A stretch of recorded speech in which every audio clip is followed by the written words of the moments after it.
Lo dijo en la primera hora. 8:16 en la mañana. Ha sido noticia en estas 2 últimas semanas la presentación por parte de la vicepresidenta Verónica Abad ante el Tribunal Contencioso Electoral de una denuncia, esto fue la semana anterior, por violencia política de género en contra del presidente de la República, Daniel Noboa, la canciller Gabriela Sommerfield, la asesora presidencial Diana Jacome y el viceministro de Gobernabilidad Esteban Torres Cobo.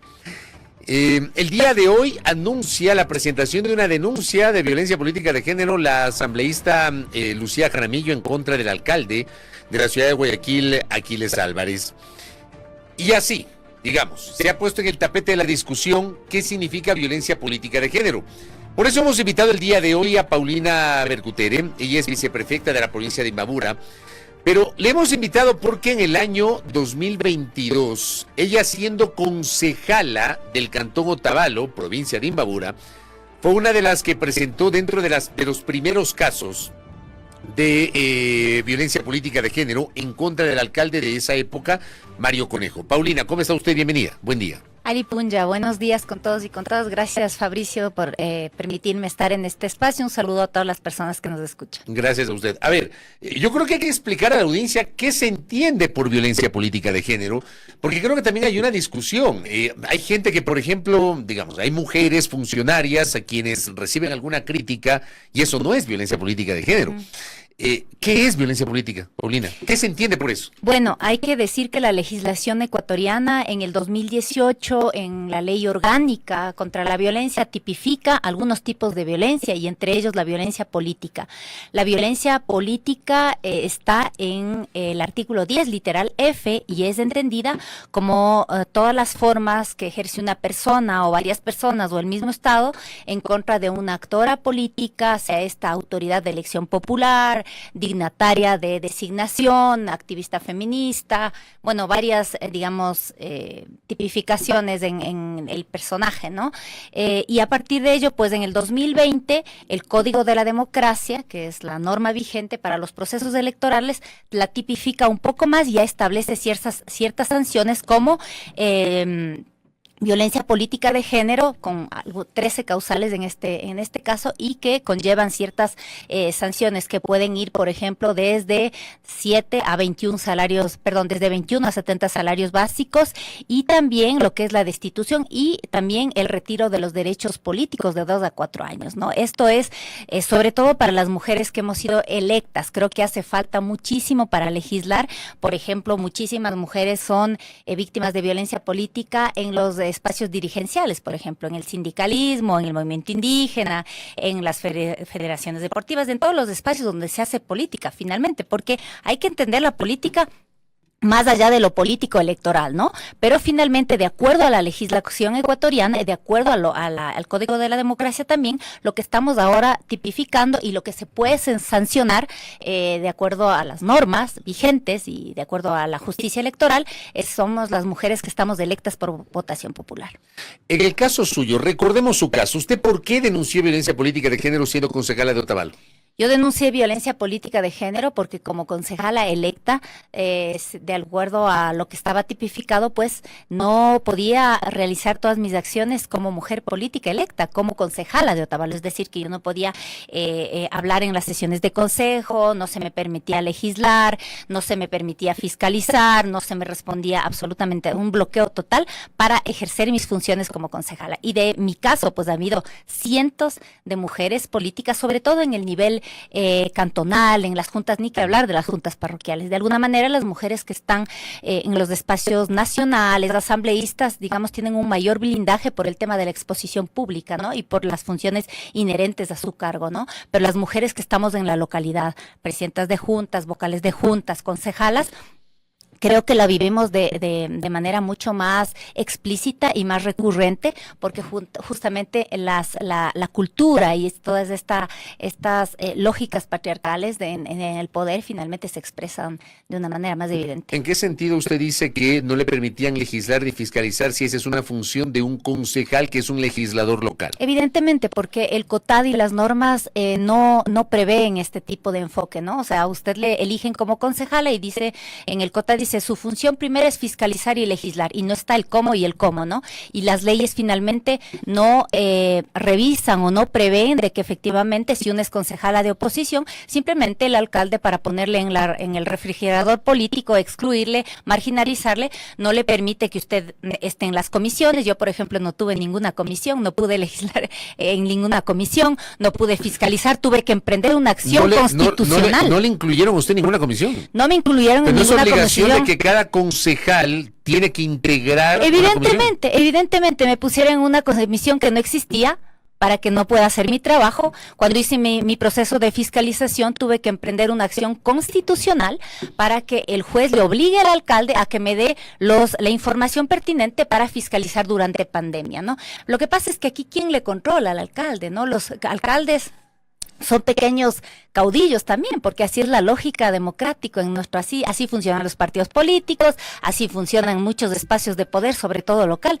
El poder, el contrapeso democrático es muy limitado, y finalmente a la población no le interesa fiscalizar que efectivamente haya este contrapeso y que las personas que están, digamos, en los cuerpos colegiados puedan cumplir con sus funciones. Es un problema de la democracia, finalmente, este tema de la violencia política. Por eso estoy aquí. Pero al final el Tribunal Contencioso Electoral no le dio la razón a usted. Al final no me dio la razón. ¿Sabe por qué no me dio la razón? Sí. Porque efectivamente lo que hicieron es decir que no había, yo tenía todo un sinnúmero de pruebas donde se establecía que no me dejaban hablar, que me cortaban la palabra, que mi colega concejal me decía, por ejemplo, feminazi, un sinnúmero de epítetos de mi condición por activista feminista también, por política, con una clara posición en ese sentido, y lo que hicieron los jueces del Tribunal Contencioso Electoral es dictaminar, pero no leyendo las normas con enfoque de género, ¿no? Entonces, mi cuestionamiento es que ahí se encargan de hacer control C, control V, con todas las normas, como Belén do Pará, la CEDAW, un sinnúmero de normas internacionales y de tratados de las cuales somos signatarios como país, pero a la hora de la hora los jueces del contencioso electoral no tienen las herramientas y no saben cómo determinar que efectivamente un caso de violencia política no puede ser leído como cualquier otro caso, sino con un enfoque de género. Por eso es tan difícil de probar la violencia política, porque se trata de relaciones interpersonales. ¿Cómo usted puede finalmente decir que probar que todo el tiempo le excluyen de todos los espacios, si finalmente usted tiene que pedirle a su agresor, en este caso a la autoridad, que le dé las pruebas? El caso mío creo que fue importante para la legislación y para las próximas mujeres que puedan finalmente atreverse a denunciar, porque lo que implica que ahora las mujeres que denunciamos no somos las encargadas de probar nuestro caso, sino que es ahora el demandado que tiene que probar, porque si no, ¿cómo le pido yo a mi mismo agresor, en este caso el alcalde en la época, que me dé las actas? Si no me quería dar las actas, no me las daba. Pero por ejemplo, ¿no? En ese mismo año, en el año 2022, a usted no le dieron la razón, pero en el caso de la denuncia que presentó la vicealcaldesa del Cantón Lojano de Paltas, Jennifer López, en ese caso sí fue removido el alcalde Jorge Feijó por parte del Tribunal Contencioso Electoral, que determinó que sí hubo violencia política de género. Así es. ¿Ahí cómo se pudo probar eso? Bueno, me imagino que cada caso tenía que ser armado de manera distinta. Claro, cada caso es distinto, ¿no? Así es, ahí se probó de alguna manera que existía un tema de, igual se le había querido obligar a la concejala Jennifer López a que renuncie, ¿no? Creo que ahí era explícito el tema. El mío era un poco más, no tanto a través del principal actor, sino a través de todo su equipo de trabajo, ¿no? Pero el caso, por ejemplo, de otra lojana, de María Salomé Ludeña, también el caso de ella es terrible, porque lo que pasó en su caso es que a ella unos pocos días antes de que ya cese en funciones, le dieron la razón, dilataron tanto la sentencia, que cuando ella ya pudo asumir funciones, luego fue el hazme reír, porque tuvo apenas unos días para estar como concejala. Entonces, es esta justicia patriarcal que finalmente no entiende todavía cómo funciona la violencia política, y por eso es necesario caminar hacia reformas también y a fortalecer también lo que es la justicia electoral, porque la justicia electoral, por un lado, tiene personeros que no entienden el enfoque de género, es decir, que no están formados, y por otro lado no tiene los suficientes mecanismos, es decir, para todo el proceso no hay suficientes jueces, se repiten los mismos jueces, tienen que volver a sortear porque uno no puede estar en la misma causa, y así ha pasado. También con mi caso ha pasado ese tema. Usted habla de reformas, o sea, no alcanza con lo que dice hoy el Código de Democracia, se tiene que reformar o tal vez endurecer estos temas de violencia de género consagrados en el Código de Democracia. Sí, hay que cambiar. ¿Por dónde, por ejemplo? ¿Qué habría que cambiar? Yo creo que además del tema, yo empezaba diciendo que finalmente lo que hace el Código de la Democracia es tipificar para las mujeres que estamos en cargos de elección popular. Creo que es importante esto ampliar también, porque hay muchas dirigentes de los cabildos, de las organizaciones sociales, del movimiento indígena O sea, que viven violencia política, que no son funcionarias, pero que viven violencia política porque no les dejan disputar un cargo dirigencial, y eso es disputa de poder y es violencia política. Creo que ahí es importante, creo que es importante también que se reforme el Código de la Democracia para obligar a los partidos políticos a prever, a generar protocolos específicos para sancionar, porque ¿quiénes son los primeros que ejercen violencia política? Son los actores políticos y son los hombres de los partidos políticos, de todas las tendencias, desde la extrema derecha hasta la izquierda más radical, tienen estas prácticas porque finalmente el sistema político vigente, patriarcal, ha sido secularmente masculino, y nosotros estamos recientemente como invitadas las mujeres. En el caso, digamos, si estamos hablando de esto, a propósito del caso de la vicepresidenta, usted que conoce, porque presentó una denuncia en el año 2022, ¿la vicepresidenta tiene razón al hablar de violencia política de género? Absolutamente, yo lo vengo diciendo desde hace meses, he visto claramente, porque finalmente como sobreviviente de violencia política he tenido que acompañar otros casos también, como activista he acompañado otros casos de colegas, y el caso de ella es flagrante desde el inicio.